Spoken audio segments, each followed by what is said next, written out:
그다음 두 번째 그 프로젝트는 천리포 수목원에 있는 플랜터 센터인데요. 손님들이 오면 매표해서 들어가고 안을 다 관람하고 나오면서 이 플랜터 센터에 들러서 어떤 기념품을 사거나 뭐 이러는 공간입니다. 옆에는 주차장이 있고요. 그 주차장에서 올라가서 여기 표를 끊고 들어가는 그런 장소입니다. 이 부분이 이렇게 전부 그 기둥보로만 돼 있고 중간에 있는 건 역시 횡력을 지탱하는 것이 없습니다. 그래서 이것도 역시 그 기둥보 구조의 라멘 구조로 되어 있는 집이고요.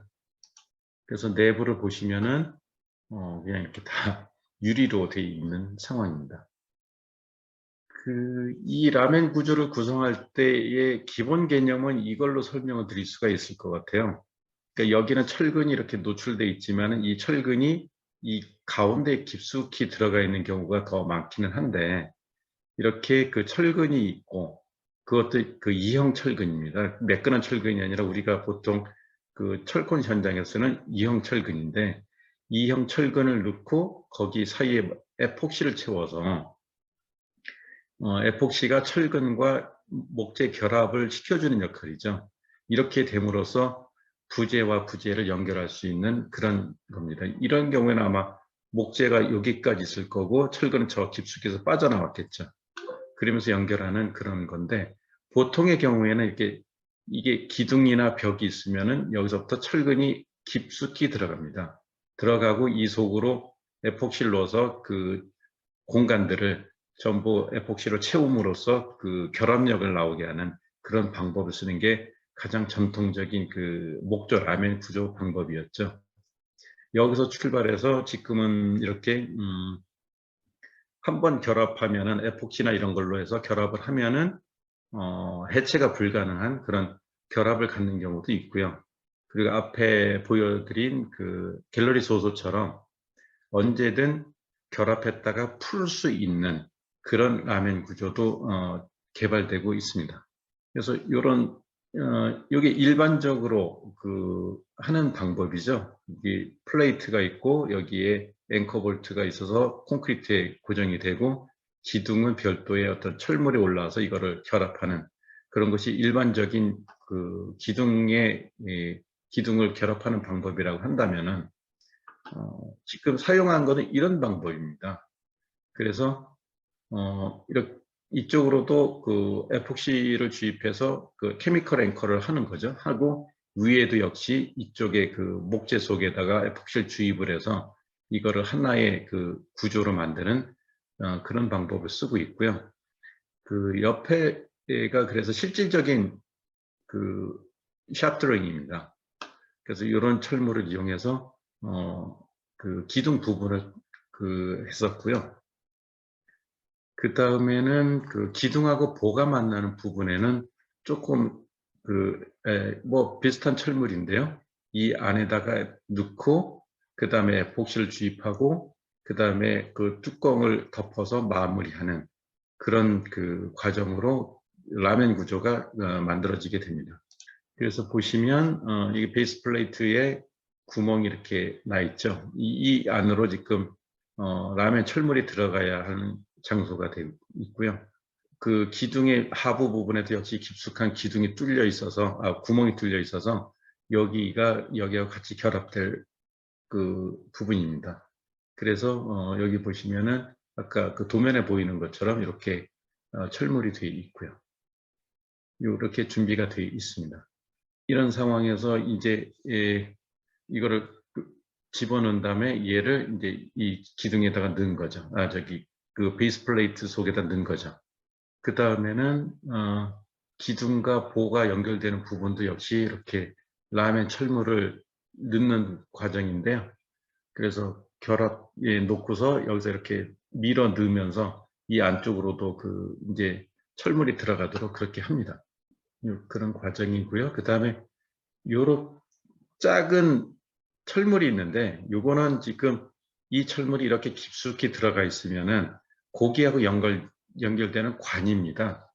나중에 이쪽으로 그 에폭시를 주입하게 되면은 이 이 철물과 그 목재 사이가 전부 에폭시로 충진되는 그런 그 역할을 하기 위해서 이런 주입구를 만드는 것이죠. 그래서 계속 결합을 해 나가는데요. 보통의 기둥보일 때는 철물을 그냥 얹히고서 하면 되는데, 이 경우는 이 철물을 넣기 위해서는 기둥이 살짝 왔다 갔다 하면서 이렇게 결합이 되는 것이고요. 그 다음에는 그렇게 다 결합이 되면은 기둥과 보, 그 다음에 기초와 기둥 부분에 이제 그 에폭시 주입을 준비한 과정입니다. 그래서 이 관 안으로 지금 에폭시를 주입해야 되고, 요 밑에 틈으로 재어 나올 수 있기 때문에 지금 실란트로 해가지고 재어 나오는 그 틈을 전부 막는 그런 과정의 준비까지 끝난 상태입니다. 그 다음에는 이제 뭐 이액형 그 에폭시로 주입을 하면은 되는 과정이고요. 흘러나오는 것이 목재에 묻을까봐 이런 보양도 좀 하고요. 그래서 이제 에폭시를 넣죠. 근데 에폭시를 넣는데 이거를 그냥 보통 우리 케미컬 앵커 할 때는 에폭시를 그냥 수동으로 하지만은 이걸 좀 가압하는 힘이 좀 필요해서 전동이 있습니다. 그래서 전동으로 해서 이 에폭시를 주입하게 됩니다. 그리고 네, 이게 주입이 끝나, 채팅창에 보시면 예, 학생이 질문하는 친구가 아, 있어요. 그러니까 철물과 결합시켰을 때 목재 재활용 비율이 떨어지진 않느냐, 재사용에 관한 것은 어, 어떻게 되느냐 이런 얘기를 네, 그쵸, 떨어지죠. 하시네요. 그래서 그렇죠. 이렇게 결합하는 거는 철근 콘크리트조처럼 완전히 결합을 시켜버리는 거기 때문에 이럴 음, 때는 해체 불가죠. 어, 예, 해체 불가이기 때문에 이런 문제를 극복하기 위해서 첫 번째 보여드린 것처럼 그건 하나의 사례인데, 그렇게 개발된 철물들이 여러 가지가 있어요. 각 회사마다. 그래서 그거는 풀었다가 조였다가 할 수 있는 그런 철물들도 있습니다. 그리고 그것도 역시 아까 말씀드린 것처럼 각 회사마다 모양들이 조금씩 다르고요. 음, 그리고 거기에 따른 구조 데이터 값이 그쪽에서 갖고 있어요. 그렇죠. 그래서 그 철물을 산다고 해서 무조건 되는 건 아니고요.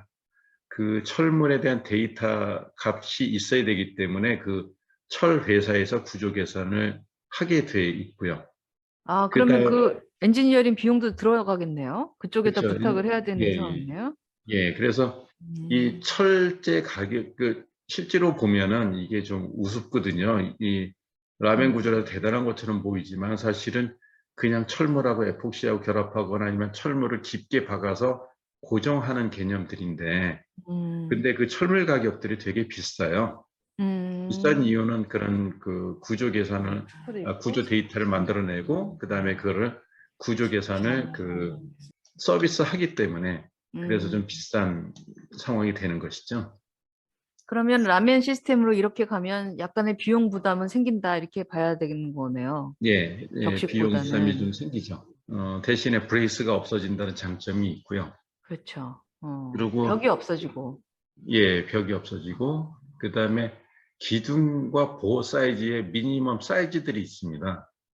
그러니까 음, 이게 목재 속에 들어가서 결합력을 해야 되니까 콘크리트도 뭐 피복 두께가 두 가지 역할을 하잖아요. 어떤 철근의 산화를 중성화를 방지하는 역할도 하지만은 어떤 접착력을 키워주는 역할도 하는데, 이것도 역시 너무 바깥쪽으로 하면은 깨질 우려가 있으니까 결합 이런 라멘 구조로 할 때는 기둥이 좀 커져야 되는 그런 조건이 있긴 합니다. 근데 해놓으면은 뭐 브레이스가 없다라는 장점 때문에 모던한 느낌 나오는 그런 디자인에서는 선호가 되는 방식이고요. 뭐 이런 부분적 결합도 전부 이제 주입을 준비를 하고 있는 겁니다. 그 다음에 여기 준비를 하고 있는 거고 여기 주입을 하고 있죠. 주입을 한 다음에 이렇게 마개로 막아서 마무리하면은 그냥 이런 버튼이 보이는 거고, 겉에서는 뭐 보이는 것이 없게 그렇게 디테일 처리하는 경우들이 많고요. 그래서 기둥 보호 구조가 이제 골조가 완성이 됐습니다. 그래서 이런 기둥 보호 구조가 이렇게 완성이 돼 있는데, 이게 그냥 여기서 구조의 횡령까지도 이제 다 끝난 상태입니다.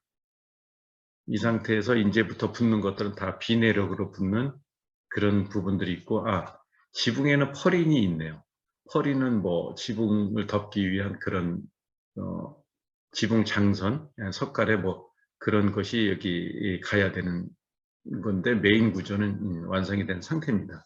그래서 이제는 완성된 그 기둥보 라멘 구조에 이제 지붕을 마감하기 위한 방법인데요. 여기에서 그 사실은 이렇게 석가래들이 수직으로 가야지 힘을 잘 받지 않을까 뭐 그런 우려가 있었어요. 그래서 이거는 기둥보 구조에 물어보아도 뭐 잘 대답을 못 해줄 것 같아서 이거는 이 당시에는 경골목 구조를 전문으로 하는 북미 쪽 있죠. 북미는 경골목 구조에 대한 뭐 해석이 아주 뛰어나니까 그쪽 LA에 있는 그 구조 사무실에 물어봤어요. 그렇게 물어볼 수 있었던 거는 경골목 구조는 우리나라에서 자체적으로 구조 해석이 되기 전까지는 그 LA 쪽에서 구조 도면을 만들어 왔었거든요. 좀 의문나거나 특별한 경우 뭐 그럴 때는 카톡이나 뭐 이런 걸로 질문을 하면은 기본적인 걸 대답해주고 그러면 그걸 갖고서 국내에서 적용을 하고 뭐 그런 일들이 있는데요. 이 부분도 그렇게 한번 질문을 했었어요. 이게 수직으로 가거나 이렇게 원형 방향으로 가도 상관이 없느냐 이런 질문을 했었는데 그렇게 한 이유는 뭐였냐면은 여기에 마감이 가야 되는데 수직으로 가다 보면은 이 석가래 부분하고 이 돌아가는 그 어떤 그 바탕이 밑에 합판이 붙고 위에도 합판이 붙어야 되는데 그런 부분들이 그 직각으로 서로 면이 접하지 않게 만나거든요. 그래서 이렇게 원 중심으로 해서 이렇게 그 부채살로 하면서 만났으면 좋겠는데 이러면은 부재가 옆으로 누우니까 이게 구조적으로 문제가 있을 수도 있겠다 싶어서 질문을 했었죠. 그랬더니 그거는 문제 없다라는 답을 얻고 이런 식으로 부채살 형식으로 석가래를 배열을 했습니다. 근데 그때 뭐라 될 것 같아서 이런 식으로 스케치하고 그다음에 이게 가능할까요? 라고 물어봤는데 이런 이유에서 이건 가능하다라고 답을 얻었는데 지금은 까먹었어요. 그래서 석가래를 걸고 중간에 블락킹을 해서 얘가 넘어가는 거를 좀 방지하고 있고요. 지붕 위에서 본 모습입니다. 또 질문이 있어요. 음, 기둥과 기둥 사이 스팬이 얼마나 되냐고 물어봅니다. 한 4.2였나 됐을 것 같아요. 4m 정도. 예. 그 정면의 기둥 간격들이 그다음에 가운데 오는 거는 조금 더 그 가운데 줄 그러니까 옆에 스팬은 좀 더 길었는데요. 도면을 열어보지 않으면 기억이 잘 안 납니다. 나중에 확인해 드릴까요? 높이랑 유사해 보이는 게 4m 안팎이지 않을까 싶어요. 예. 그럴 것 같아요. 예. 그다음에 합판을 덮은 내부의 모습입니다. 그래서 지붕 위에는 지금 시트 방수해서 방수 작업을 하고 그다음에 여기다 강판을 라운드로 덮었고요. 그다음에 이 당시에는 문제는 뭐였냐면은 라운드로 이렇게 가다 보니까 그러니까 지붕 환기구를 만들 수가 없었어요. 그러니까 지붕 환기구를 만들어야 되는 거는 그 지붕 그 벤트는 다 아시겠지만은 그 목조에서 그러니까 밑에서 습기가 올라가다 어느 부분에선가 결로가 생기니까 그걸 밖으로 빼주도록 돼 있죠. 그래서 목조는 그걸 적극적으로 하는 이유는 목조는 그렇지 않으면 목재가 썩기 때문에 그 다음에 그 단열재에 쓰는 유리섬유가 젖으면은 단열성이 떨어지기 때문에 적극적으로 거기 결로가 생긴 걸 밖으로 빼줄 수 있는 그런 환기가 필요하죠. 근데 철콘 같은 경우에는 잘 안 하죠. 그 부분을. 잘 안 하는 이유는 골조는 최소한 안 썼거든요. 그러니까 결로가 생기면은 그거에 따른 하자나 이런 건 발생을 해도 그런 걸 골조가 썩어서 문제가 되는 일은 없기 때문에 그냥 천장에서 물 새면 옥상이나 이런 데 천장에서 물 새면은 그 물방울 떨어지면 그거는 뭐 방수가 깨졌다라고들 생각하시는데 결로가 많죠. 그런 경우에도. 근데 목조에서는 아까 말씀드린 것처럼 그런 골조를 상하지 않기 위한 기본이 그런 벤트를 해야 되기 때문에 그게 중요한데 이 경우에는 볼트 구조로 연속 이렇게 가기 때문에 어디다 벤트를 만들기가 쉽지 않았어요. 그래서 생각한 거는 경질폼을 쏘겠다라고 생각을 했어요. 근데 경질폼을 해야 되는데 지금은 경질폼이 있죠. 목조용 경질폼이 있어서 그걸 뿌리면은 뭐 간단히 해결이 됐는데, 이 당시에는 아이스인이라고 하는 제품도 아마 이 당시에는 살짝 들어와 있는 상태였고 경질폼은 없는 상태였어요. 근데 한 가지 그래도 있었던 건 뭐냐면은 포터블이 있었어요. 포터블로 그 이액형으로 해가지고 좀 큰 캔 2개가 있어서 그걸 갖고 뿌릴 수 있는 그런 게 있었어요. 근데 가격은 상당히 비쌌죠. 그래서 그걸로 여기를 다 채운다는 거는 뭐 어마어마한 그 비용이 들어서 결로가 안 생길 정도로 쏘자.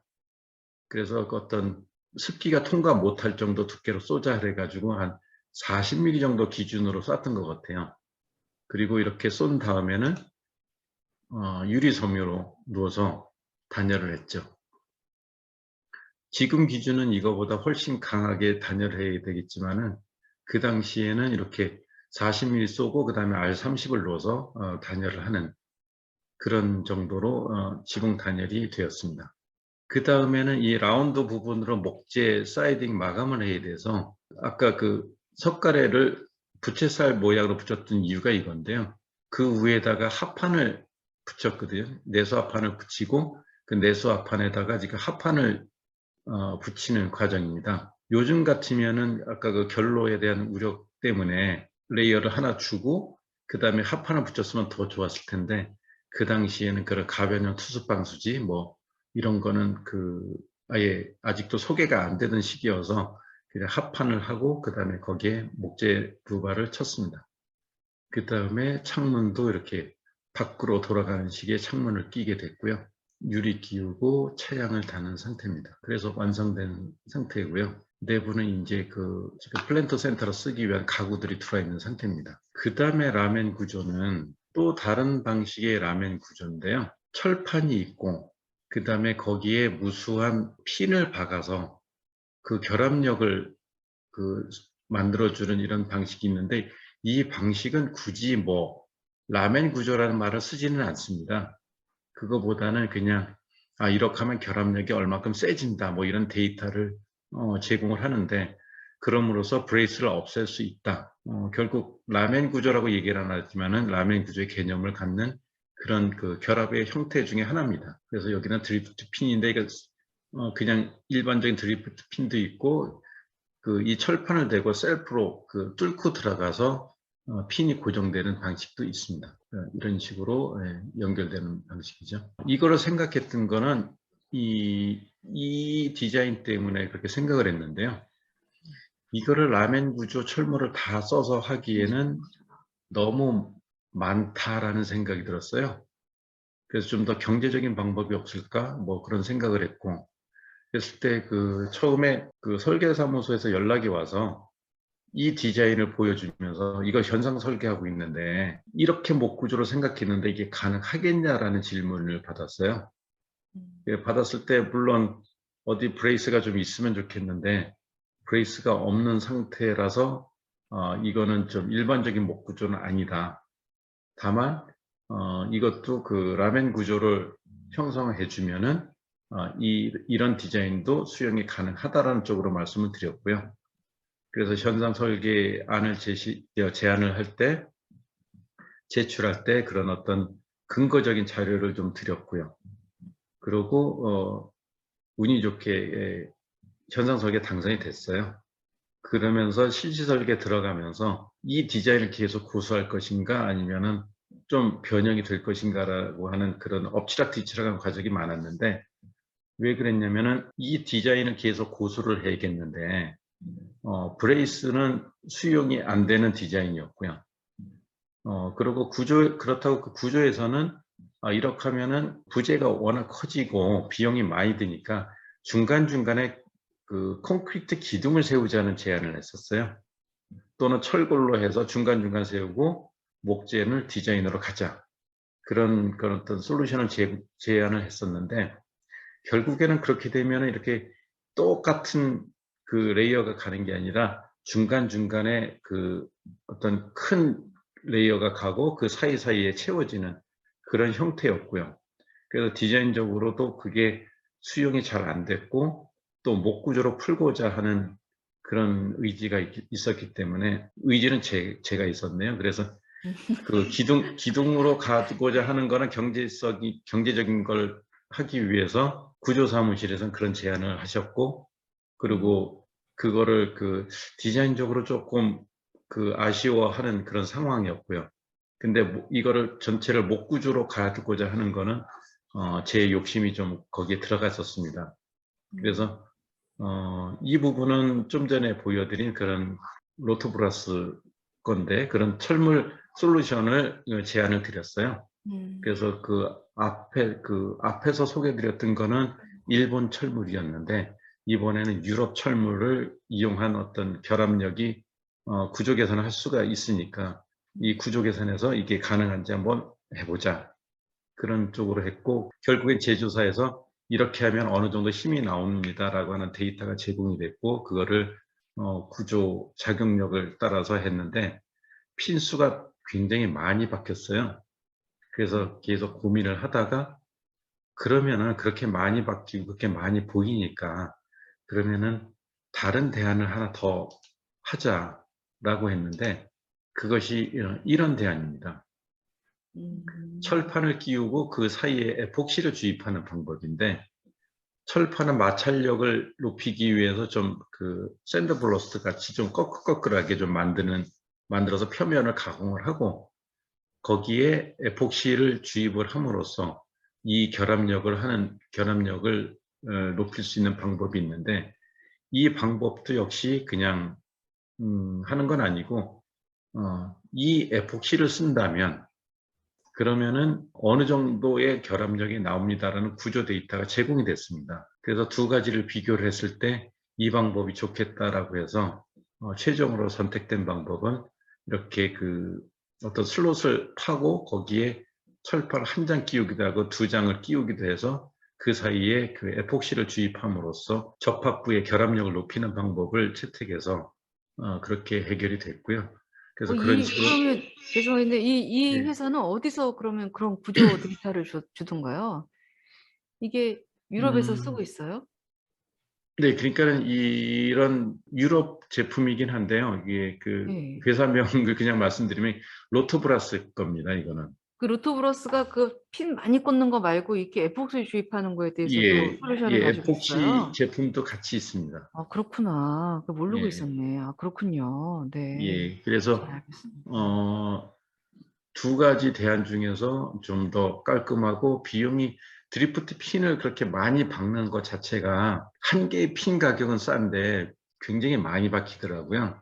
그래서 모양이라든가 그런 그 박는 인건비라든가 이런 걸 생각을 해보니까 그러면은 그냥 이렇게 에폭시를 주입하는 것이 더 유리하겠다 싶어서 이 방법을 채택을 했습니다. 근데 로토브라스에서 힘들어했던 건 뭐가 힘들어했냐면은 이 방법을 쓰고 있는데 또 드리프트 핀으로 박는 방법도 쓰고 있는데 이만한 규모를 만든 실적이 없었어요. 그래서 그 유사한 규모의 그 실적을 봐야지 니네 데이터를 믿고서 이걸 적용할 거 아니냐 했는데 결국에는 많은 그 데이터를 그러니까 시공 사례를 제공했지만은 이 정도 규모는 없더라고요. 그래서 로토브러스 입장에서도 아마 이게 완성이 되면은 자기네 큰 실적이 될 것 같습니다. 그 복합문화도서관인데 상당히 큽니다. 어디에 있는 거예요? 고창 복합문화도서관이고요. 설계는 좀 그 매스컴이 많이 나오시는 분이 했습니다.